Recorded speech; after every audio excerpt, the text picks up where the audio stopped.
Hello everyone, I hope आप सभी अच्छे होंगे। तो आज के क्लास में हम लोग बात करने वाले हैं व्हीटस्टोन ब्रिज कॉन्सेप्ट के बारे में। व्हीटस्टोन ब्रिज में क्या क्या कॉन्सेप्ट्स हैं, कैसे ये काम करता है, कैसे इक्विवेलेंट रेजिस्टेंस निकाला जाता है, कैसे केवीएल केसीएल इसमें लगता है, इन सभी चीज़ों के बारे में आज हम लोग बात करेंगे। तो आइए आज के सेशन को शुरू करते हैं। पर उससे पहले अगर आपने हमारे चैनल को सब्सक्राइब नहीं किया है तो सब्सक्राइब कर लें, बेल आइकन भी ज़रूर प्रेस कर लें। तो आइए आज के सेशन को शुरू करते हैं। तो आज का जो हमारा टॉपिक है वो है Wheatstone bridge.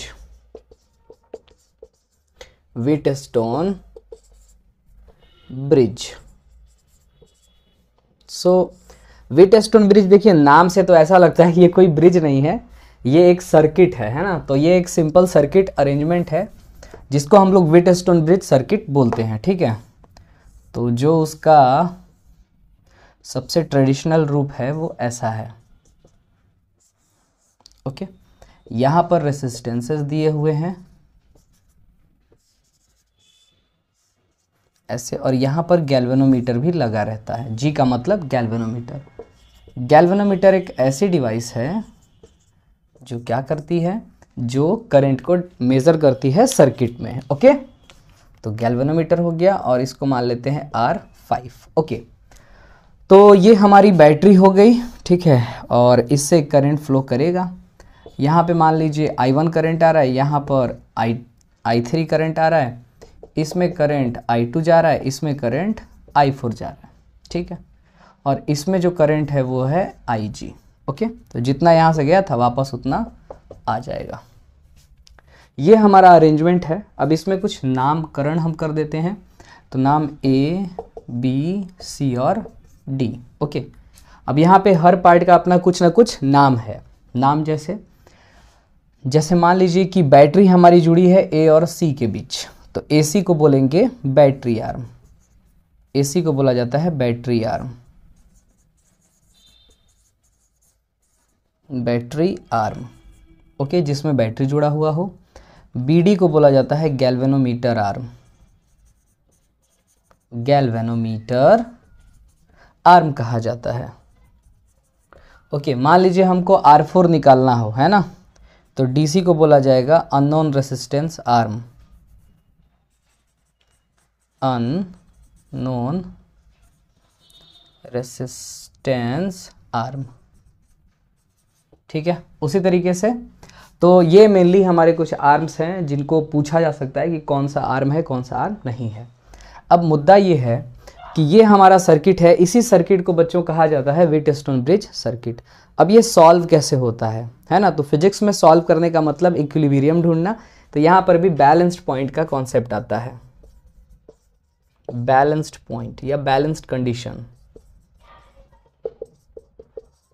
So what is balanced condition? At balanced condition, the current flowing through the galvanometer becomes zero. यानी जो करंट गैल्वेनोमीटर से पास हो रही है वो करंट जीरो हो जाती है। इस कंडीशन को ही कहा जाता है बैलेंस्ड पॉइंट, ओके। अब बैलेंस्ड पॉइंट पे होता क्या क्या है। तो बैलेंस पॉइंट पे सबसे पहले आप देखेंगे current passes through galvanometer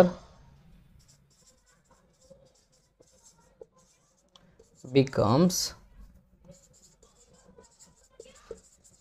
zero हो जाता है। इसका मतलब द पोटेंशियल, यानी जो पोटेंशियल हमारा यहाँ पर VB होगा और यहाँ पर VD होगा, VB बराबर VD हो जाता है। इसका मतलब क्या हुआ, VB minus VD is equal to zero हो जाना। इसका मतलब करंट IG जो है हमारा वो ज़ीरो है। इस कंडीशन का मतलब अपने आप में क्या निकल के आता है, इसका मतलब जितना करंट ये I1 इधर से जा रहा है वो I2 के बराबर हो जाएगा। समझ आ रहा है। तो इसका मतलब ये निकल के आता है I1 बराबर I2 हो जाएगा। अच्छा जी, और I3 बराबर I4 हो जाएगा। तो I3 बराबर I4 हो जाएगा। ये हमारा कुछ कंडीशन निकल के आया। अब हमको जो रिलेशन चाहिए वो रिलेशन चाहिए रेसिस्टेंसेस के बीच। अननोन रेसिस्टेंस पता करना है, R4 को पता करना है, तो कैसे करें, है ना।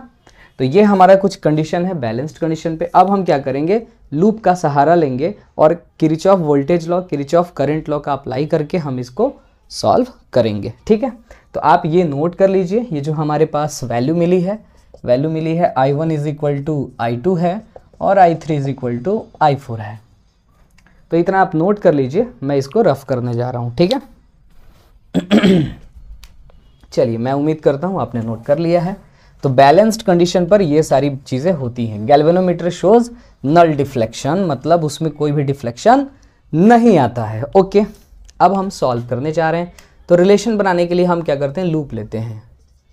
बाय लूप यहाँ पे हम लूप लेने जा रहे हैं A B D A, A B D A।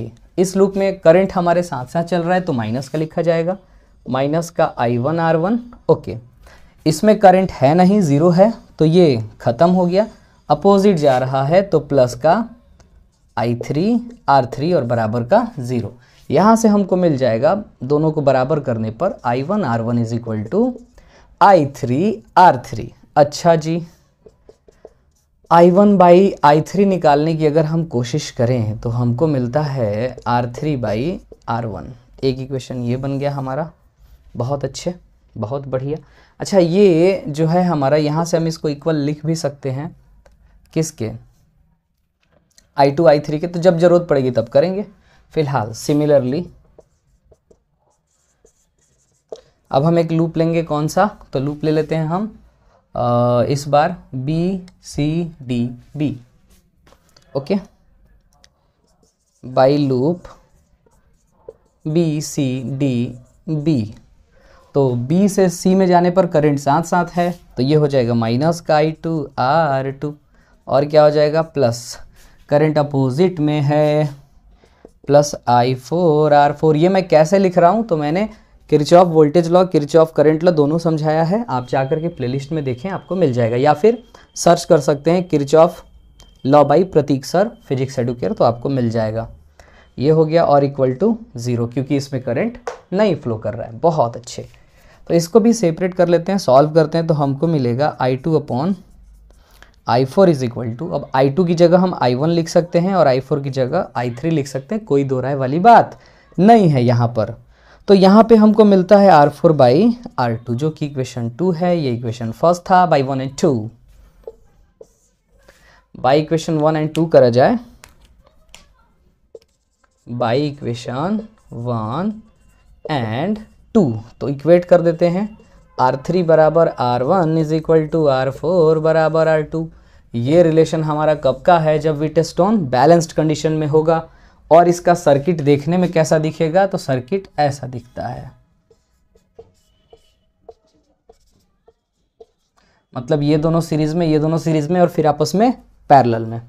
अब अगर हम ध्यान से देखें तो यहाँ पे एक मल्टीप्लिकेशन काम कर रहा है, मल्टीप्लिकेशन काम कर रहा है R1 R4 बराबर R2 R3, मतलब इनका इनसे मल्टीप्लिकेशन और इनका इनसे मल्टीप्लिकेशन करेंगे, और अगर ये बराबर आता है तो हमारा व्हीटस्टोन ब्रिज जो है वो बैलेंस्ड कंडीशन में है, और हम इस सर्किट को इस सर्किट में कन्वर्ट करके सॉल्व कर सकते हैं। ठीक है, तो ये था हमारा व्हीटस्टोन ब्रिज कॉन्सेप्ट। ठीक है, मुझे उम्मीद है आपको अच्छे से समझ में आया होगा। इसमें जो भी इंपॉर्टेंट बातें थी वो मैंने आपको बताई। न्यूमेरिकल जो कुछ भी है इस पर बहुत आसानी से हो जाता है। हम चेक करते हैं इनका प्रोडक्ट इनके से और इनका प्रोडक्ट इनसे, अगर ये बराबर आते हैं तो हमारा व्हीटस्टोन बैलेंस्ड केस में होता है, और बैलेंस्ड कंडीशन में होने पर हमारा व्हीटस्टोन इस सर्किट में कन्वर्ट किया जा सकता है। इसके बाद ये दोनों सीरीज और आपस में पैरेलल में इनको हम सॉल्व कर लेते हैं। तो फटाफट आप इसको नोट कर लीजिए। चलिए, मुझे उम्मीद है आपने इसको नोट कर लिया है, और आपको अगर हमारा काम पसंद आता है तो आप हमारे चैनल को लाइक कर सकते हैं, शेयर कर सकते हैं, सब्सक्राइब कर सकते हैं। ऐसे ही देखते रहें, सीखते रहें, क्योंकि जब तक सीखने का जज्बा है तब तक जीतने का जज्बा है। That's all for today.